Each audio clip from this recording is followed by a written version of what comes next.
in my race. Centauri don't have major arteries in their wrists. Of course we don't. What do you think? I'm stupid? Some Spoo, it's quite fresh this week. Yes. Well, it seems I'm still on target for my appointment 20 years from now. What appointment?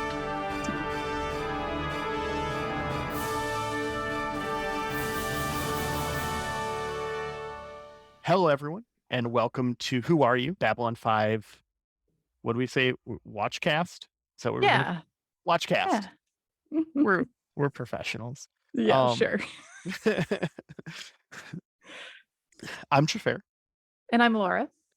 and we're going to watch and talk about season 1, episode 2 of Babylon 5. I already forgot the name. Midnight on the Firing Line. Professionals.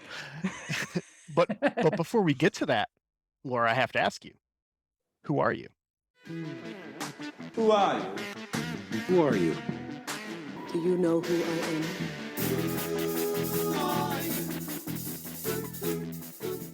Oh boy. I see, when I thought of the question, I made you answer it. It seemed easy, and then you made me answer it. That's Well, how these things work. Turnabout is fair play. I mean, I feel like I'm an amalgamation of a lot of different things. So I get to tell you about all those things, I suppose. Or just one, because we've got to do this bit 22 more times. Well, I am sometimes a singer, sometimes. My undergraduate degree is in vocal performance, which you probably wouldn't be able to tell by my speaking voice, which I was once told was crappy. Music students are often rude. But yeah, I was a mezzo-soprano. I sang chorus work with New Orleans Opera for a little bit. I've done a little more chorus work since that here in Oklahoma City. My voice teacher here in Oklahoma City, he was a Helden tenor, which is a Wagnerian tenor. And he was always really encouraging of me doing things that made me happy, even if they weren't music. And he often expressed that for the more dramatic, larger voice mezzo type, there's not a lot of work in the United States. If you want to work, you will have to leave pretty much at some point, even if it's temporary. Why is that?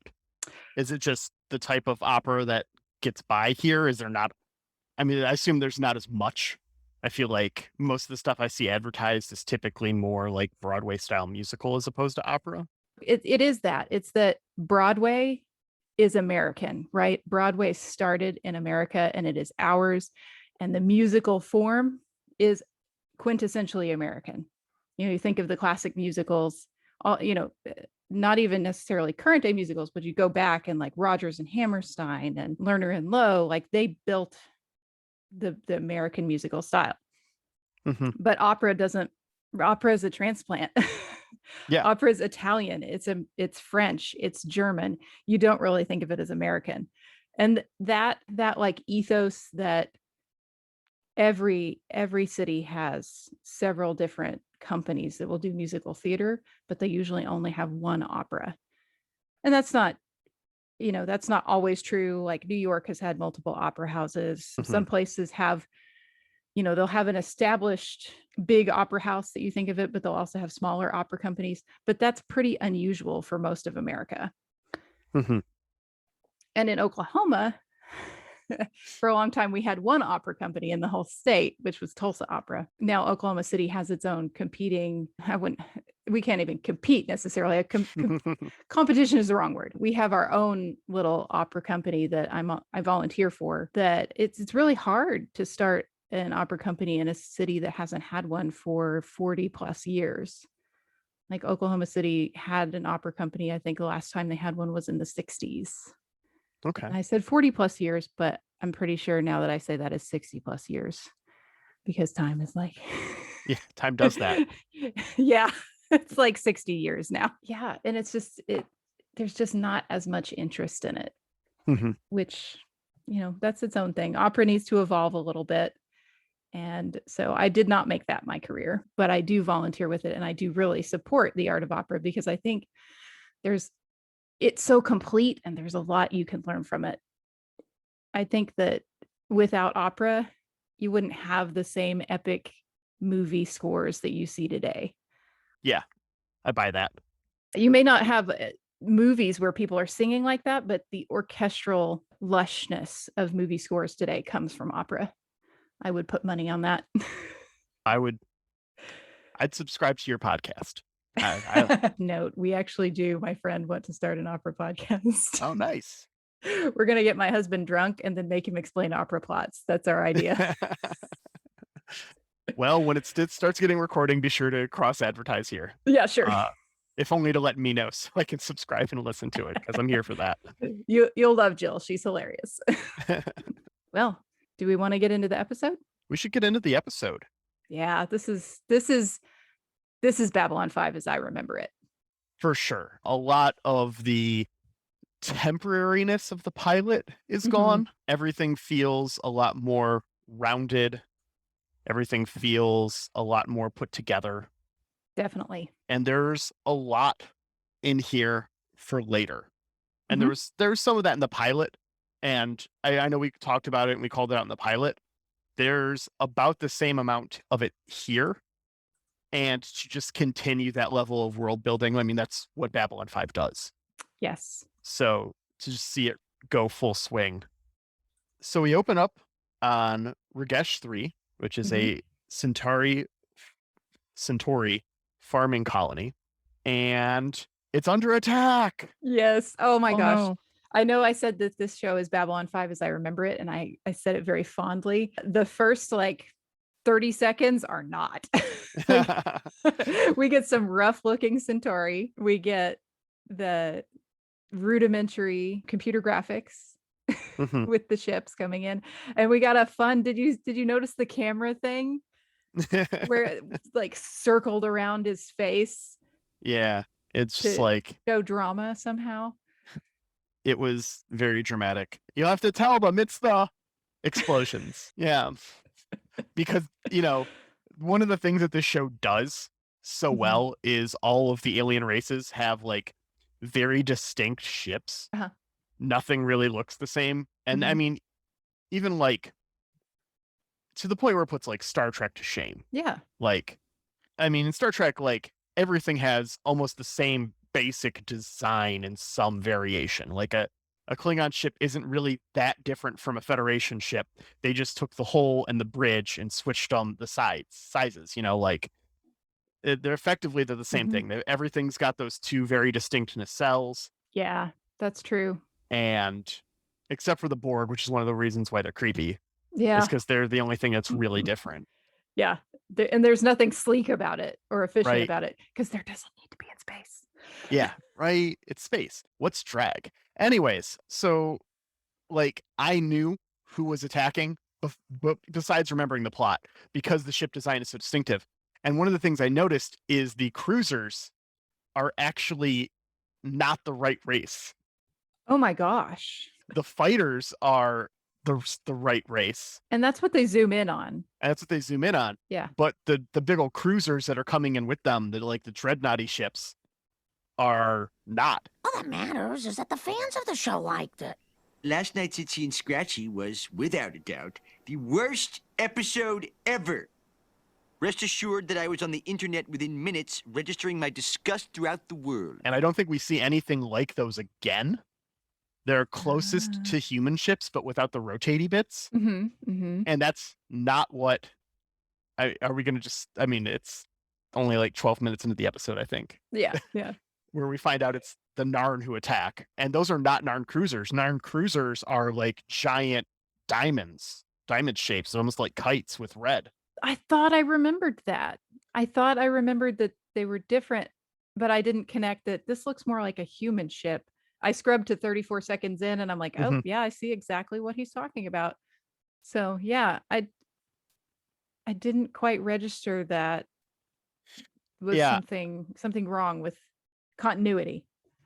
I don't know if it's continuity, if it's they're supposed to not be, because then it's harder to tell who attacked and sure, they did it on purpose, maybe. It'd be very easy to explain it like that given the nature of things and the nature of the plot of the episode. I just thought it was weird. Yeah. That's one of those things. It wasn't quite deliberate enough for us to know if that's what you really meant to do or not. Yeah. Yeah. If this was episode 15, I'd know it was on purpose, but because it's the first scenes post-pilot, Yeah. I don't know. It's like, you guys still working on that budget? Right? Did they just not have them done yet, and they just reused something that was like in the background or Mhm. something that like flew into the station in the pilot or something? Maybe they had the CGI model. Yeah. I don't know. Yeah. Good catch. And I won't look it up to find out, but I did find it interesting. Well, you can make neater headcanon if you don't look things up. It's true. They looked all a little rough in that first opening, but when we get to the Mhm. second part, we get back to Babylon 5. We finally meet Ivanova. Yes. Yes. Yes. I love everything about this scene. I love her. I love the way she goes ahead and develops some banter with Garibaldi. I love that she gets to wear a real uniform. Right? It's So- the little things. Yeah, she looks like a real person and Mhm. not some sort of statue. She's in the military, clearly. You can tell she's in the military. And she's even, her hair is braided, which is Yeah. a very more efficient military style than wearing Mhm. your hair down. Christensen is just fantastic Yeah. actress from the start. Mhm. There's a moment in this towards the end that we'll talk about later Mhm. that is something I never noticed because I only had watched an SD before, and this was my first time watching the Oh. episode in HD. And there was something with her acting I noticed that is just phenomenal. I'm But- curious to hear, but we can It's say at, it like till the it's at the very last scene. So yeah. we'll Let's get there. not spoil that one. Just stay tuned, listener. Would you like to know more? What exactly am I referring to? Got to build the suspense. Right. And then we get a bunch of world building. We get Ivanova, and then we get Garibaldi and Londo talking. Yeah, it's like the reprise of Londo Garibaldi pilot banter. Yeah, in case you missed the pilot, we're going to establish the relationship in 30 seconds. And Londo's trust me, and Garibaldi goes, "I'll be 5 minutes dead before I trust the Centauri." And it's just like, whoa, racist? Yeah, I was like, Not cool, yeah, someone needs to send Garibaldi to sensitivity training. right? The other thing I like about this scene is also Garibaldi apparently won't keep anyone's secrets. He's that person who knows a lot of things and wants you to know he knows a lot of things because he Yes. in this scene, he gives away the commander's alone time by Mhm. saying, "Hey, he must be in the observation dome." This is where he hangs out. Yeah. And then later in another scene, he gives away Ivanova's location after work and Mhm. says, she always goes to the casino or whatever. And it's like, is there no privacy with you? There clearly not. There's a couple things in this conversation that they kind of gloss over real quick, and I wanted to call them out. And the first is they needed Centauri DNA to prove that they were not the same race, Mm-hmm. which I think is hilarious given when we find out what Centauri genitalia looks like. Oh, yes. Like, how was this a question? Yeah. I guess they were keeping real tight-lipped on all of that anatomy data. Yeah. Well, and you, I was you wondering, probably like, would. Yeah. And he says, we finally got our hands on some Centauri DNA. And I was like, could you not just have somebody like sneak up behind them with a hair clipper? Like, isn't that? There's got to be hair everywhere Yeah. around them. The way that thing just bounces, there's hair everywhere. There has to be. There's no doubt in my mind. Yeah. Yeah. So I just Um, found that whole banter funny. Yeah.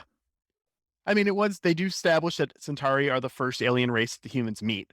Yes. And They're so the Vulcans, except very not. Live long and prosper. and then they reference a clerical error that they thought Earth was a lost Centauri colony. And they thought they were B12. And I'm wondering if this is JMS making a Battlestar Galactica joke. Oh. If the B12 is the 12 colonies from Battlestar Galactica. Oh, man. I mean, see, I didn't watch Battlestar Galactica. I didn't watch BSG. Well, this So predates I would the new not one, catch so that. he Oh, would have been yeah, I know. referencing the 80s. But Yeah. I had to Google it to check to make sure that didn't change in the remake, and it didn't because the old one is rough. Yeah. New one's real good though. I haven't seen either. That was one that my family did not get into. It was probably on a channel where you would have had to pay money. Yeah, it was on Sci-Fi. Oh, yeah. Yeah. We didn't do well, that when I If was we a little finish kid. Babylon 5, we know what we're watching next. Yeah. Well, my husband actually said that to me already. He said that Yeah. he wants me to watch Battlestar Galactica. It's real good. So Stay tuned Um, for Battlestar podcast in So say we all. So say we all. Yeah, because in Battlestar, Earth is the lost 13th colony. So I was wondering, it's Oh. maybe it would have been It, like, D13 if it very was meant much- to be a joke, but it felt like to me that was the joke they were trying to make. I think that's got to be a joke. Yeah. Yeah. And then Veer runs in, Oh, yes. and we get to meet him for the first time. And he is 100% Veer in this scene. He is. He has already established that character. He doesn't need to find his feet. He knows Now, who he is and what he's about. He's apparently- about panic. right? Apparently he really botched his audition, and that's why they hired him for the role. That's so awesome. That's the dream. Right? Yeah, he just like apparently he did really terrible and he thought there was no way, and they were like, he's perfect. This is great. He does have that big failing my audition right now energy. Yes, he does. As someone who has failed an audition. Oh yes, I love it. But Londo's quips back at him are just on fire. Yeah. Joking about this is it. Expecting like a cadre, and he gets Veer. Yeah, they're gonna be great throughout this whole show. That's one of For my sure. fond memories. And then we get our first go at the credits, which are a dream given form. I love the credits to Babylon 5. I Mhm. love the theme music Yep. to Babylon 5 for every season except 5. I love that song. And we hear that song, specifically we hear the season 1 theme Mhm. a whole lot. Yeah. There's like no music in this show. Yeah, it is not the same orchestral driven Yeah, background track. Yeah. As you get in, say, some of the Star Treks. for sure. And we hear this theme song, I think 4 times in this episode, if we count it playing the theme. Yeah. Every time they launch Star Furies or go out into space, this song plays. hmm And I feel like it's that for the rest of the series. I don't remember, but I feel like it's the season 1 theme. Like every time a Star Fury is launched, we hear this song. I feel like you might be right. And I love that I've told everyone that I'm the musician and then you brought the music. You're just like, well, here's all of my smart, astute commentary on music. I love it. I mean, I almost majored in music. Yeah. Like, I think we talked about that. I don't know if that was That's on true. pod or us talking, but Yeah. I did almost major in music in college. Yeah. I shouldn't declare myself the musician because Well, I've I don't also practice. established I'm not. I haven't played. I've got 3 guitars on my wall, and I think I've doodled them maybe for 15 minutes in the last year and a half. So Yeah. Well, I'm not. I wouldn't practicing. judge the last year and a half by anything. you know. That's fair. I appreciate that. Let's just wipe those off the face of the earth. Yeah. And we get our introduction, which is about the same as in the pilot episode, but now with a different orchestral drivingness. hmm And a different voiceover actor, Yes. which I have established that I do prefer Peter Jurasik, but I don't think Michael O'Hare does a bad job here. No, I he think, doesn't. I think it's quite fine. He's Mhm. dramatic. I just really liked the Londo voiceover on the pilot. Yeah. That's my preference. And I think I don't remember if I brought this up last time, if it was one of the lines in the pilot, but they set the stakes of this being the last of the Babylon stations. So we already have some foreshadowing about something about this is the end of the Babylon stations. Yeah. What is it going to be? Like, Yeah. what caused this? Yeah. Yeah, and in the pilot, we definitely got some bits about the tragedy of all the other Babylon stations. So it's interesting that they just like the stakes are just set right there. It's like, this is the last one, guys. Yep. There will not be a Babylon 6. And the mystery is why. And that's what we're here to find out. Right? Yeah. And the other thing that I've always loved about the intros to Babylon 5 is you could tell how much work they've already done on the season at that opener. Because Yeah. you're either getting things like, in this one, we're getting lots and lots of shots of episodes throughout the season. Later seasons, you start getting little clips of voices and things that are said or have been said in the past of the show. And I love the way that is patchworked together for this. Yeah, they weave it Intro. into the fabric of the Mhm. the And narrative. That's what I'm trying to do with our episode music is to weave some things of the patchwork, some of the funny things that I like in the episode into our own little intro. All right. After the credits, some raiders come in and Garibaldi runs out just past Talia Winters. We get introduced to her as the new telepath on the station. And we immediately get that Ivanova has just been ducking out on her. Yeah, we get the B story of what's going on with these raiders, and then a C story Yeah. of what's Ivanova's deal, huh? Yeah. And Talia introduces herself and is all like, I've been trying to find you because I have to check in with the second in command, which I thought was interesting. What? Yeah. Just like, why? That seems very needlessly specific, except to drive this C plot. Yes, very true. Everybody knows that in an organization you have to have some redundancies, and there should be another person. And then Garibaldi runs to his Star Fury and launches, and we hear the theme song again within 3 minutes. Yeah. And it happens a bunch in this show. Yeah. I was going to call these the Delta X-Wings. Because these ships or these fighters are a familiar shape. They are. Yeah.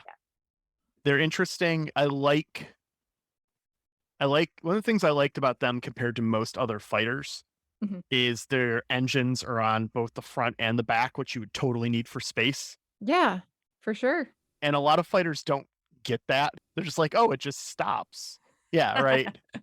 Or it turns very slowly until it, And I think Babylon 5 shows those off to us at different points. And I think, actually, spoilers for the next episode, we're going to get to see some good space physics, which is, you think about when you see shots of a ship in Star Trek, they're always oriented a certain way, ships meet face to face. Yeah.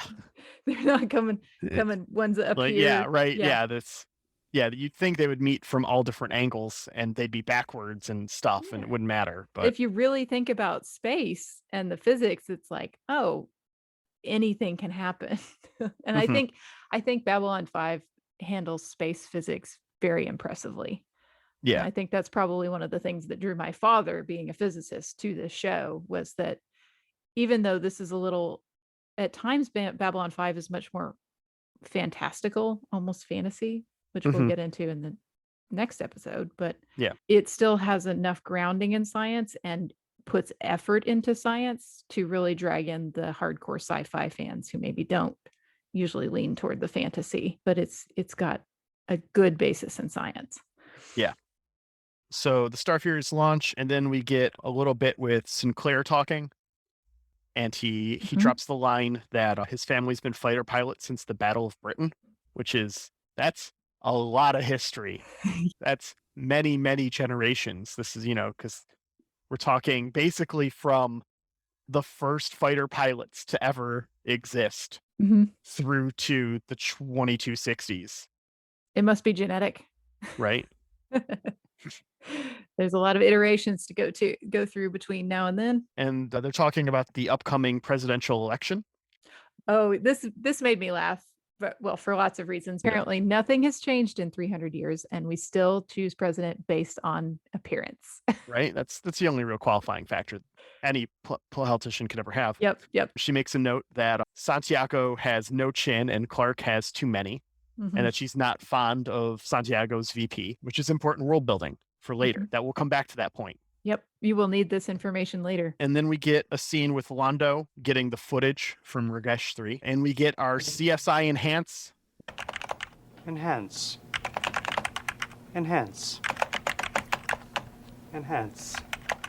Just print the damn thing. Yes. And I'm wondering if that's where they got it from. Like, I don't know the etymology of that. It might have been a neuromancer, maybe. I don't know when I don't have a good grasp of time, and I don't know when things came out relative to each other. This has to predate CSI. Yeah, I would think, right? Yeah, for sure. Without checking, 100%. And Londo is taking this attack very personally. Yes, he is. He's very upset, and we don't know why he's taking, especially for someone as callous as he is about things. He's just like, not this place. Yeah. Wonder why. He doesn't take much very seriously, but this he seems to take very seriously. Mm-hmm. Now, I wanted to point out before we get to this scene, shortly before that, there is a scene where all the ambassadors are gathered and we are all astonished at what's happening at Ragesh 3. We don't know what's happening. Jakar is there and he claims he doesn't know. Yes. Do you believe him? No, but I got 2 reasons why. Okay. One, they're still building him up to be the bad guy. Mm-hmm. And 2, when he's confronted in about 5 minutes of screen time, he's just like, oh, I just found out. Yeah. Very casually. Like, I just found out we invaded this world. At the moment that he says that, I think it becomes clear. But when I was just looking at it as this one moment, his performance is pretty believable. It needs to be. He's definitely not playing it that layer of like, I'm pretending to be super innocent, but wink, wink over the audience. I know what's going on. Like, it doesn't come off. So I think Andreas's performance is just very nuanced in that way. Yeah. And I really like that about it because I was genuinely looking at this episode or this section of the episode going, did he know or not? But his flippant attitude when he talks to Londo later it leans me hard on the, yeah, I knew. Yeah, I think he knew. Yeah. If he had not been so flippant later, I would think that he didn't know here. But yeah. He totally knew. Not only did he totally know, I think he orchestrated it. Oh. I think this is his plan. Interesting. Like from the get. And we'll get into that later when we find out why Londo cares so much. But we get a scene with Garibaldi in the B plot checking out the damage on the Raider. And he's all like, oh, the guns are too big on this. And we have to find the black box, thus ensuring that Jerry Seinfeld is still funny in the 2260s, which I appreciate.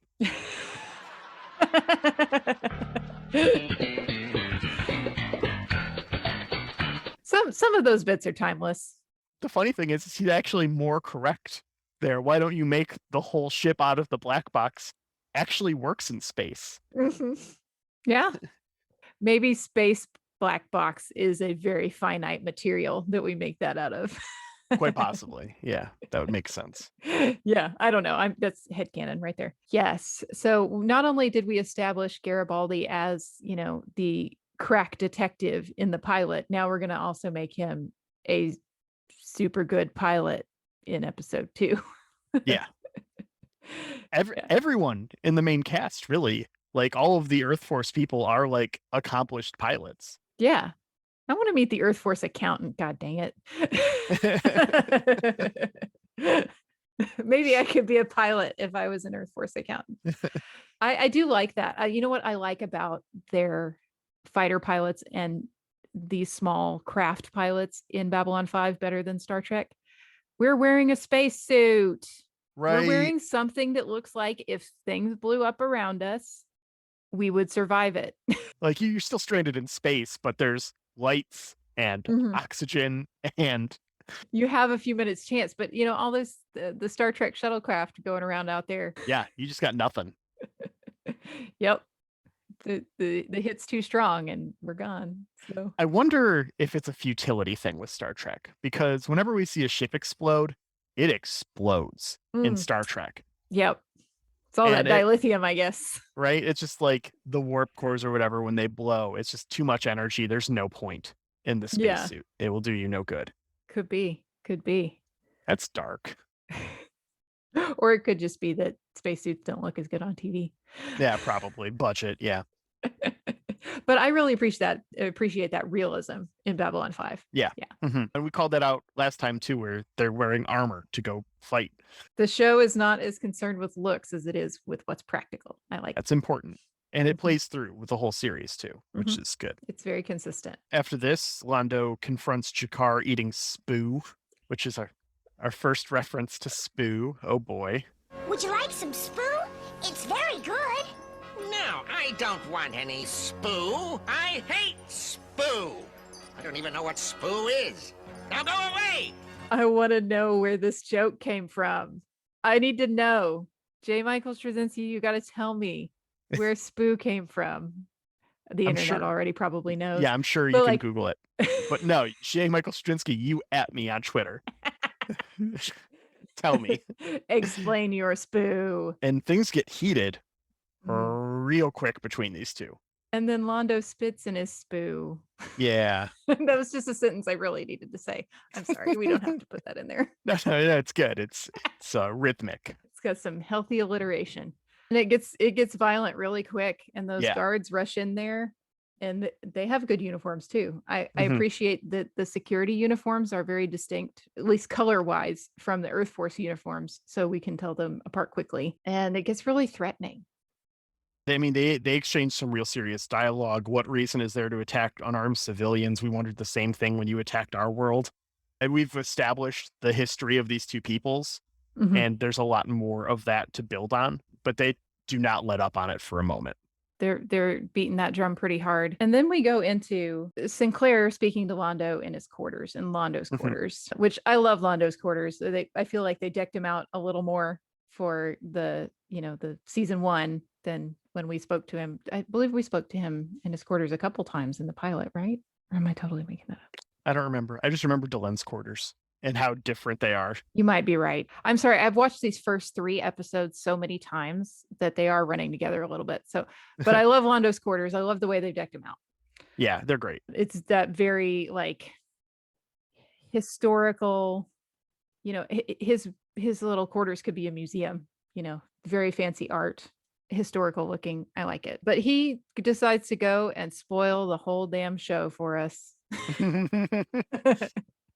Not the whole show, but I want to talk about this. So Londo tells us that all Centauri have a dream and know how they will die. He makes it very clear that this is a species-wide phenomena. and this is the more fantastical side of Babylon 5. I thought we didn't get into it until the next episode, but Mhm.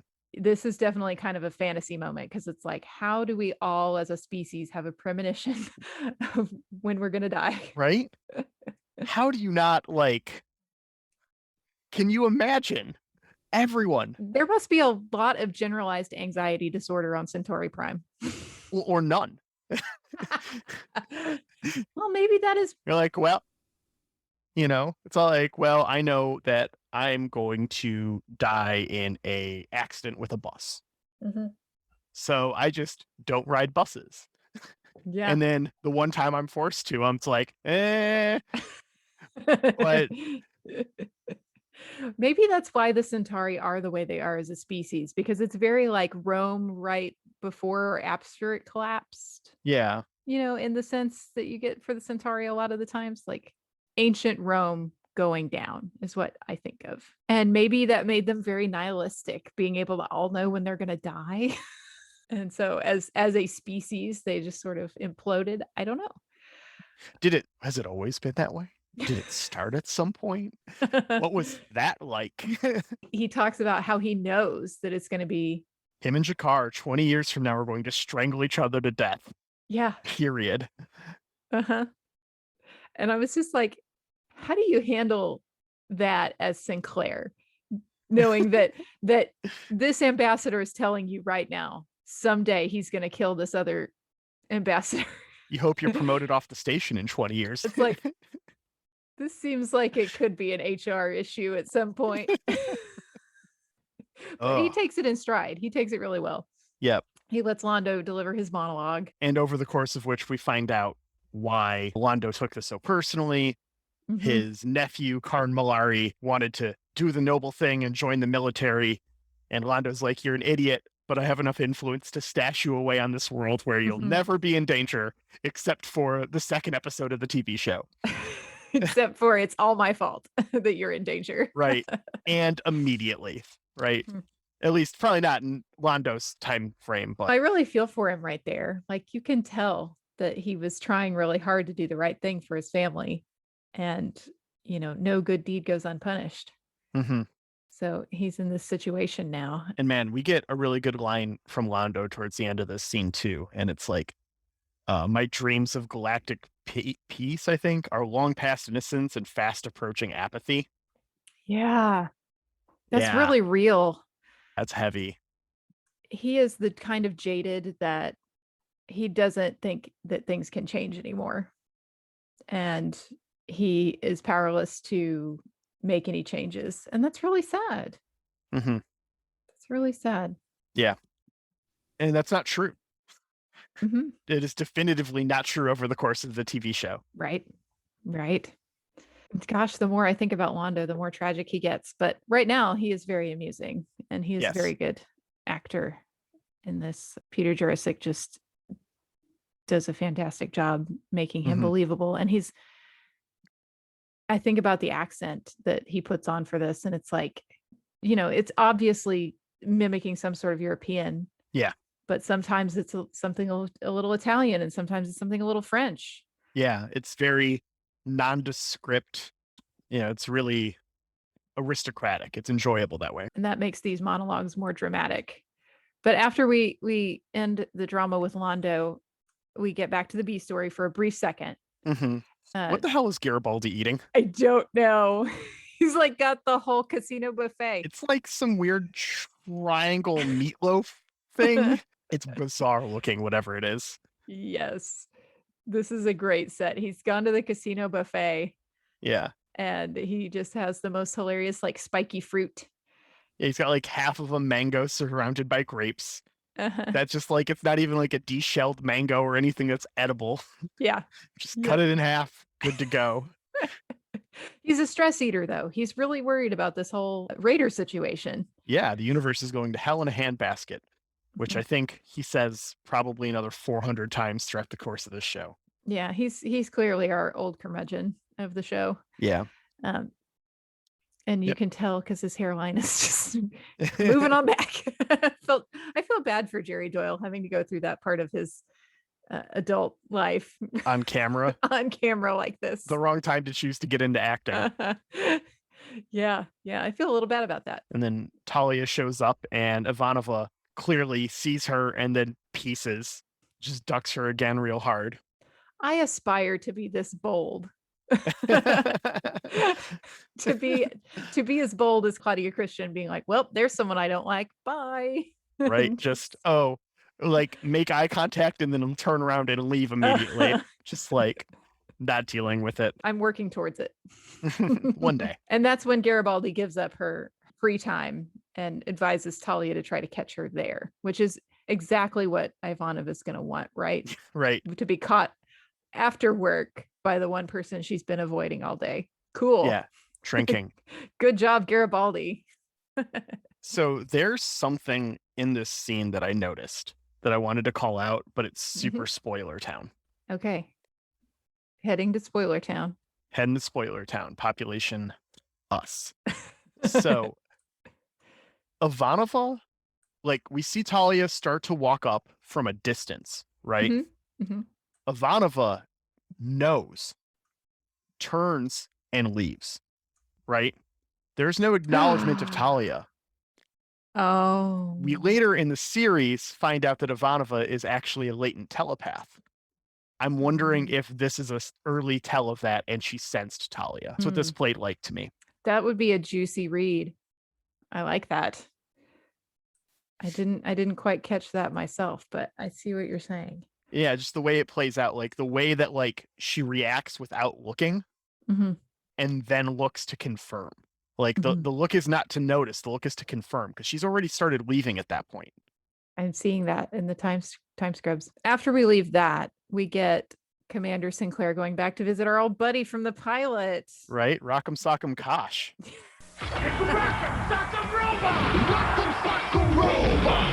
Yep. Ridiculous neck stuck out 6 feet in the air for no reason.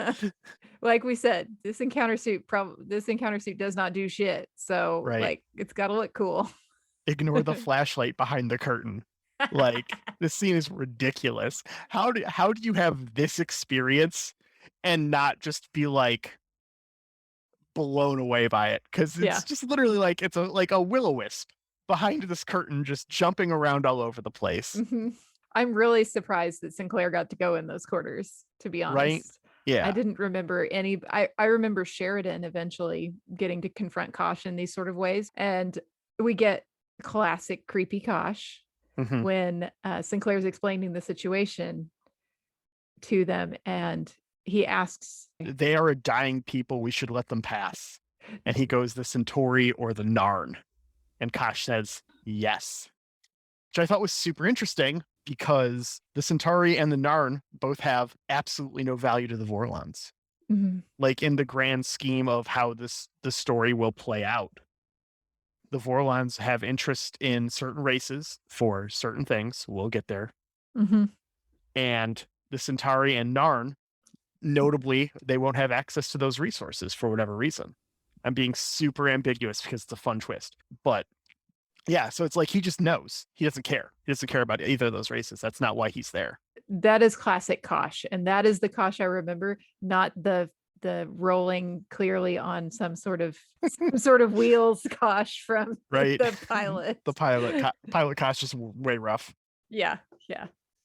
He's much creepier and much scarier looking now. Mm-hmm. And then we get what I think is probably the most defining moment of Londo in this whole season. At like 20 minutes into the second episode, we find what is going to cause the chain of events that will change everything for everyone, really. And it's Londo upset that the Centauri have decided to do nothing. Mm-hmm. And so he gets wasted and decides he's going to ignore it, and he's going to bring back the glory days in this moment. He's going to find a way to restore the Centauri Republic somehow. He doesn't say it out loud, but it's definitely there. It's boiling.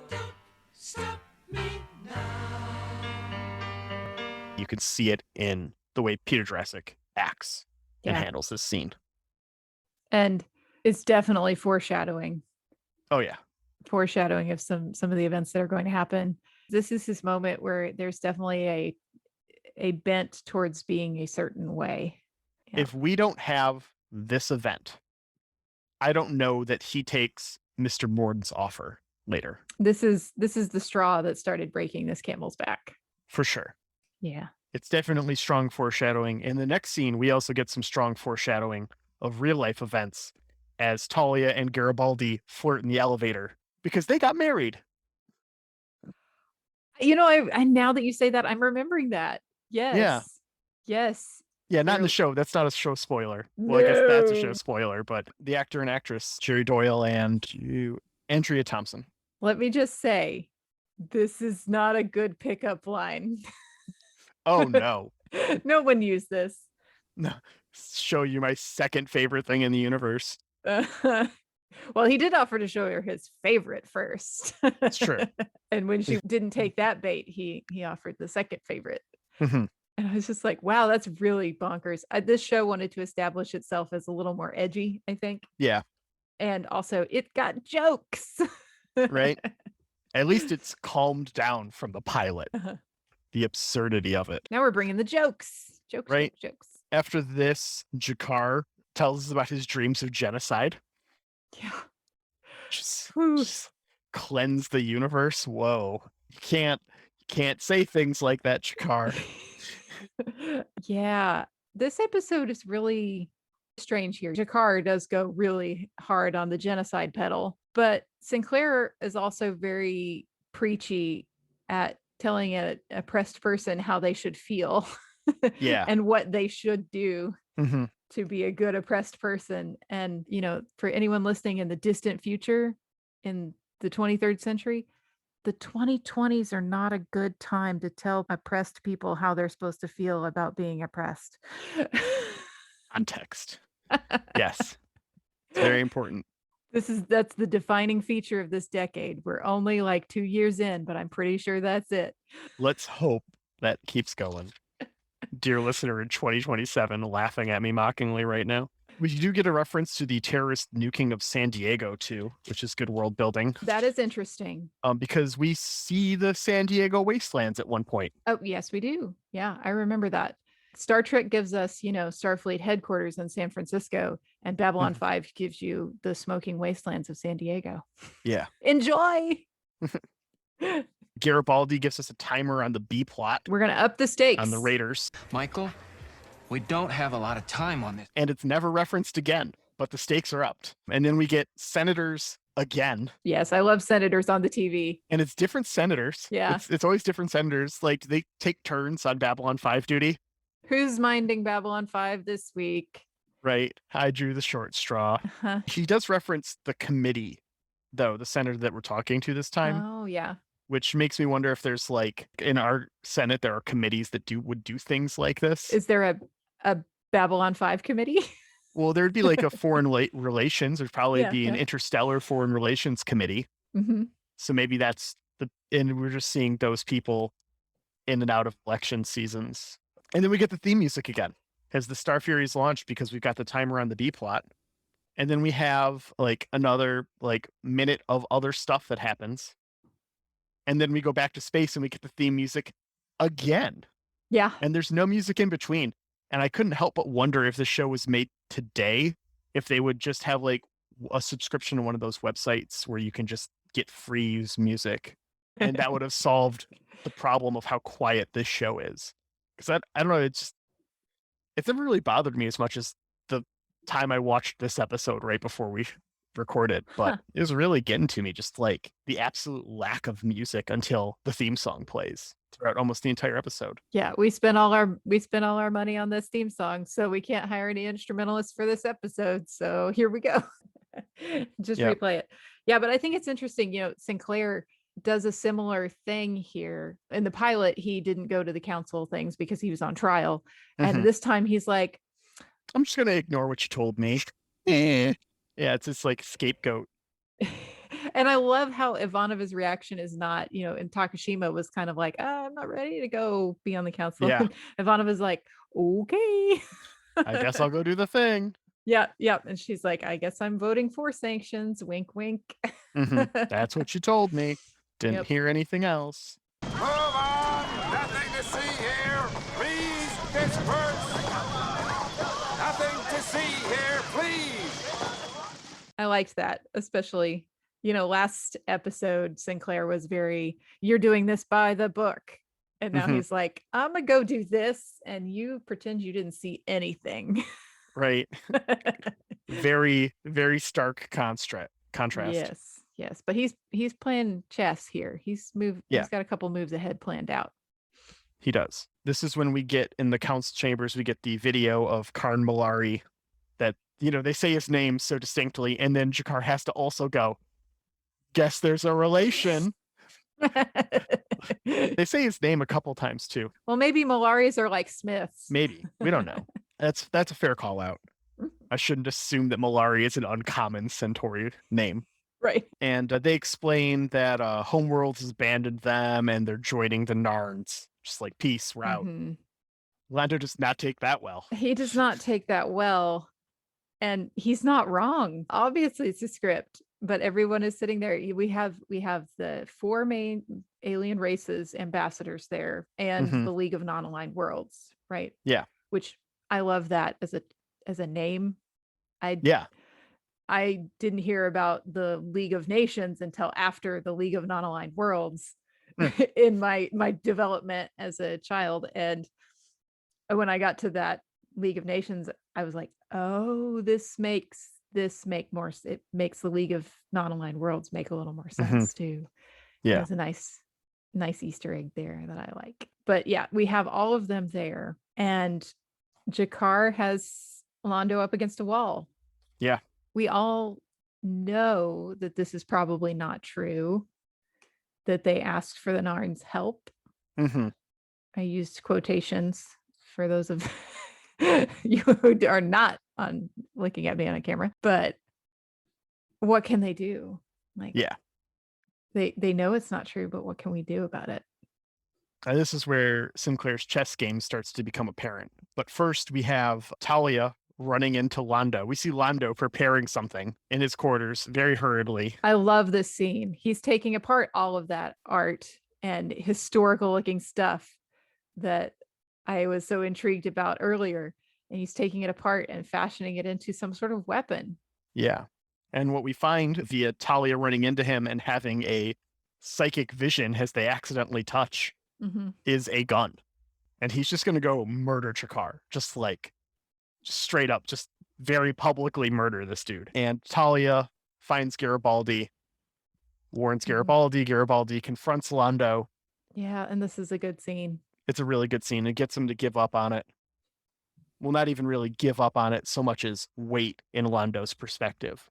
Yeah, he reminds Lando that if he is to do what he's planning, that the nephew he cares so much about, that we established earlier, he's going to die. Yeah. So you cannot do this thing that you are planning. You have to wait. Mm-hmm. And I mean, he straight up, Garibaldi tells him, it's just like, I will kill you to prevent you from doing this. Mm-hmm. You know, if you pull this gun, I'm going to drop you. And Lando's like, would you really have killed me? And he goes, yeah, but the paperwork is a pain in the butt. And all of a sudden, Jerry Doyle's turn to conservative talk radio makes a lot more sense. I wonder sometimes if this character poisoned him a little bit. I wonder how much of this character was informed by him. Very, very curious. Too. It could go both ways. Yeah. Very curious. After he's successfully convinced Lando not to do the thing, we cut back to Sinclair and the results of his badass chess game. He outplays the Raiders, finds their headquarter base thing. It was hard to tell how large it was because it was in asteroids. And are those big asteroids? Are they small asteroids? Like, we don't know how large this thing is exactly. Yeah. There's no perspective. So we don't know how many people are on this base that he raids. It could have been a couple. It could have been 100. We've got no idea. I assume it's not that many because there's at least one. Yeah, there's at least one. And it's a Narn. And we get some history on Narn weapon deals, which was brought up early in the episode as well. Right. Right. Because Jakar throws that in Sinclair's face about, we supported you during your war. And so we find out that it was a Narn plot with the Raiders and that they were the ones who sent the transmission. And when they get the full footage, it's apparent that Karn Malari was being held at gunpoint and Lando was right. And he's proven right. And that the colony tried to defend itself. That, yes. Yeah. All of that is proven. So Sinclair is able to, once again, he's got Jakar by the gonads. Yeah, and there's a particular scene where he turns, he's your choice ambassador. And I wonder how many takes that took. Because it felt very practiced when I watched it. It was very cutting, but it feels like one of those ones where it's just, you'd either get this in 2 takes or you'd get it in 30. Yeah. Yeah. Like, his frustration is palpable. And sometimes when you're filming something like this, the only way to get that genuine of a frustration is to force the actors to do it a whole bunch. Until they're very frustrated. Yeah. Go figure. So he's got Jakar up against a wall and basically going to have to force the Narn to free the colony. Yeah. And that's what ends up happening. And then after this, we get a scene with Talia and Ivanova where they finally talk. Yeah. And we get some backstory on Ivanova's mom being a telepath and some real Kor's mother, Kor's father shit. Yes. The fascism is strong. But yeah, the fascism is real strong with the Psi-Corps. They do a really good job of all of that. And I have 2 things I want to call out from this scene. Go ahead. The first is that thing I mentioned earlier that I never noticed in SD, but when you watch it in HD, the way the light reflects on Claudia Christian's eyes, you can see that there are tears in the bottom of her eyes and she is not crying. Yes. This scene is very real to her. Yeah. That is so hard to do. To be able to get it and hold it for a scene is crazy to me. Because you cannot ruin this eyeliner. I have scrubbed to her face, and that is some fantastic eyeliner. Right? And it holds, and she never lets a tear shed. Yep. But she is clearly welling up to that the entire time they're talking. And it's just insane. Just her ability as an actress to do this blows my mind. And this is a really heavy scene. It's so heavy, which is why the other thing I noticed is that the bartender was not a gorilla. What the hell? Did we let him go already?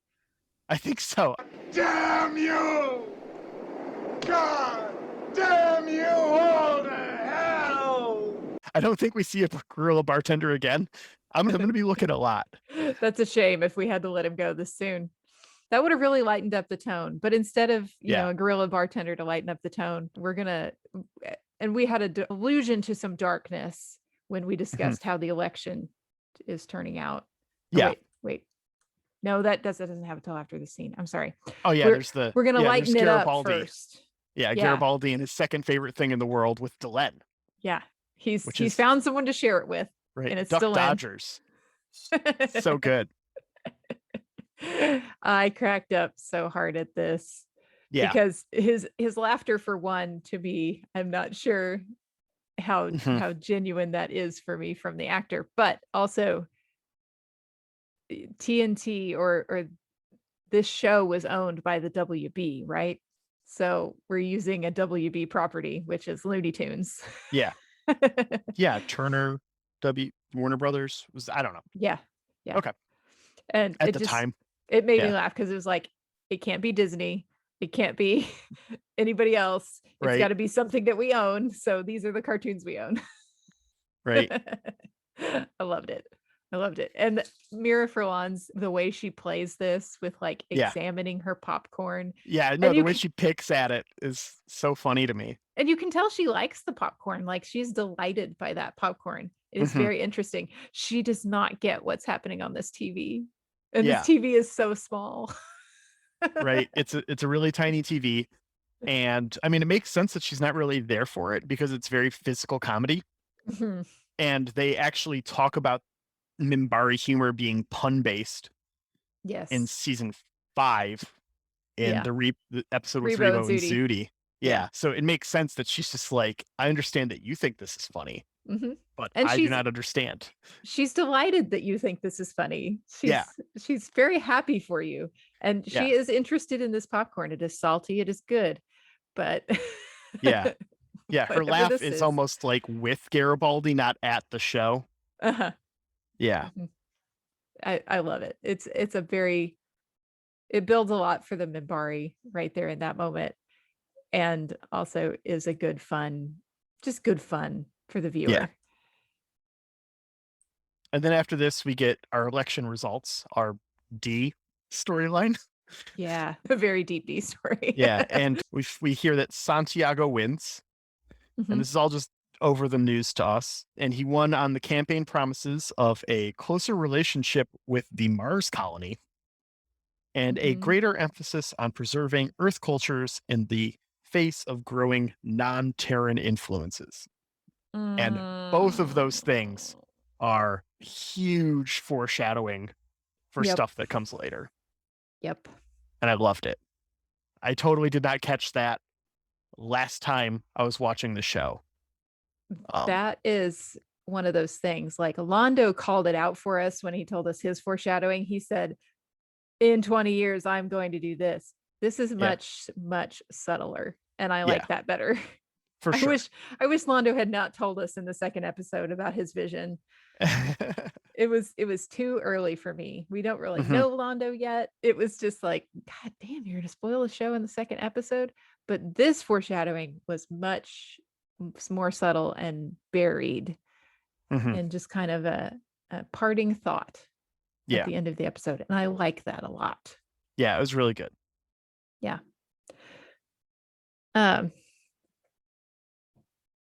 So overall, what are your thoughts about this episode? I liked it. It does a lot of character building and a lot of world. There's a lot in this episode, especially for, 40 minutes of television. Yeah. And Babylon 5 at its peak is about that world building and about that character building. And this just sets the stage for how good this show is going to be going forward. Yeah.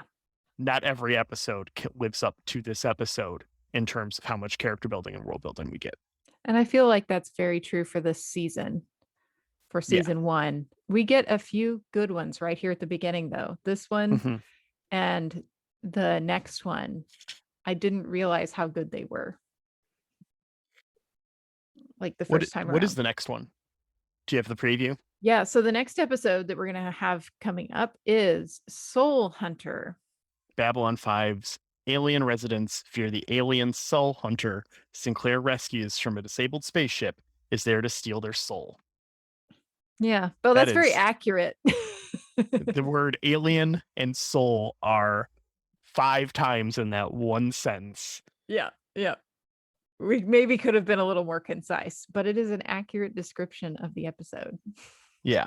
We have to thank Jeremy Siegel for our wonderful theme song. Thank you. Yes. It's so fun to work with, and I really appreciate it.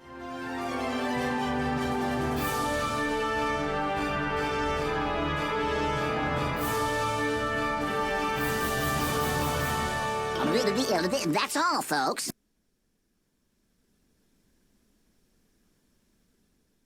I'm learning about the magic of editing and exactly how much I can do, and it's great. Oh, yeah. Yeah. I'm worrying a lot less when I have these pauses or something, because I'm like, I know I'm going to cut that out and it's going to sound fine. Yeah. Yeah. This whole little bit here, gone Mm-hmm. Oh, thank God. into the ether.